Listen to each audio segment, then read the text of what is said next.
The tribunal has also delivered its decision. The tribunal, in its wisdom, has looked at the interpretation of Section 1A and gave this decision. We would also apply for that decision and advise our clients appropriately. On the whole, we will say the tribunal has done its job.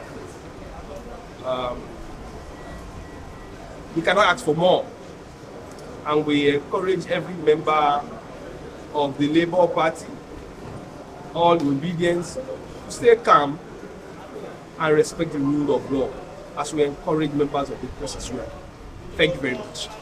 But please, can you give us some clarity on where the tribunal interpretation differed from yours with regard to that single ground that survived?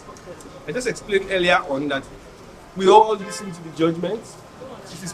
We would rather have a copy, read it with calm head, and then we can now make comments without carefully looking at what the tribunal has held. It would be wrong for us to be making hasty comments. Thank you so much. Thank you.